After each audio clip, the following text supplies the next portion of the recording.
L'Alsace compte un peu moins de 140 000 hectares de maïs, dont 50 000 se situent en secteur irrigué. La campagne de récolte 2014 a débuté il y a bientôt près d'un mois, et au jour d'aujourd'hui, un tiers des surfaces ont d'ores et déjà été récoltées. Un mois devrait encore être nécessaire pour rentrer la totalité du maïs. Pour le démarrage des récoltes, on attend que le grain soit en dessous de 35% d'humidité. C'est là où le grain, les échanges tige-grain sont faits. Après, il y a juste la dessiccation qui se fait. Quand on est au-dessous de 35% d'humidité, on arrive au rendement maximum. Donc c'est à partir de là qu'on peut démarrer les récoltes. En quantité, les rendements sont au rendez-vous. En qualité, les résultats ne sont pas encore tombés. Mais la fusariose a été plus ou moins présente selon les secteurs. La météo clémente de ces derniers jours permet d'assurer la récolte à un rythme soutenu, une météo qui s'était déjà montrée particulièrement douce à l'hiver dernier, compliquant sérieusement le travail du sol d'avant-semis. Sur l'année, donc la météo, on va dire qu'on a démarré avec un printemps qui était sec, des semis dans des conditions difficiles, un hiver avec pas beaucoup de gel. Donc l'alternance gel-dégel, ça favorise les structures du sol, qui est toujours bon après pour le maïs derrière. Donc on a démarré sur des conditions assez difficiles.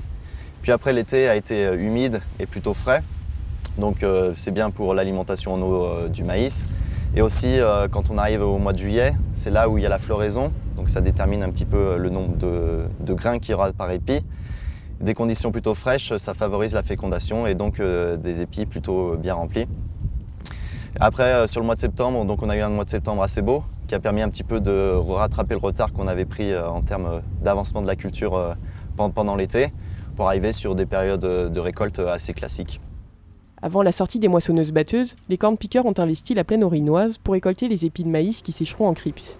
Cette spécificité est encore largement entretenue par des agriculteurs soucieux de réduire les coûts induits par le séchage, et les mauvais cours du maïs du moment viennent encore renforcer leurs décisions.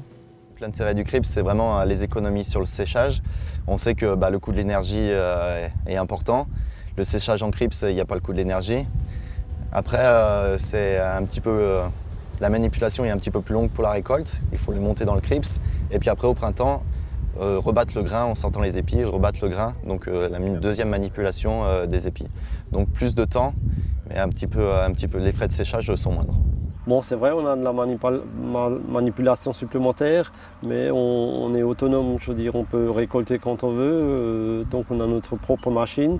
Et donc l'intérêt pour nous, dans un premier temps, donc on peut stocker toute la récolte, on peut la vendre plus ou moins quand on veut, et on gagne actuellement, donc on gagne encore aussi du séchage, quoi, qui n'est pas, c'est une partie non négociable, quoi.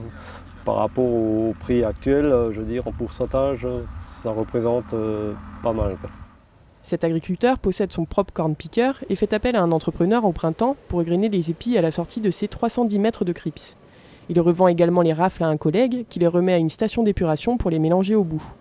Ces deux crips datent de 96 et 99, et s'il n'envisage pas d'en monter d'autres, notamment à cause du coût de ces installations, il compte bien continuer aussi longtemps que possible à rentabiliser ceux déjà amortis. Au départ, donc, il y avait essentiellement on avait du maïs corné, donc il y avait une filière spécifique crips avec une plus-value donc assez importante, donc enfin non négligeable sur le maïs crips, quoi.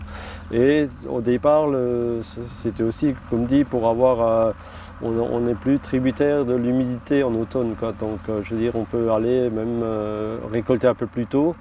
Donc aux alentours de 32, 33 ou même 34% d'humidité.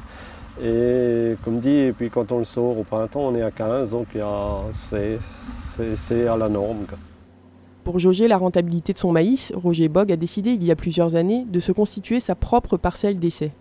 La Chambre d'agriculture s'est ensuite greffée à son projet. Cette année, 11 variétés ont été testées sur leur rendement comme n'importe quel autre maïs, mais aussi sur leur capacité à être effeuillée et à conserver le maximum de grains sur l'épi.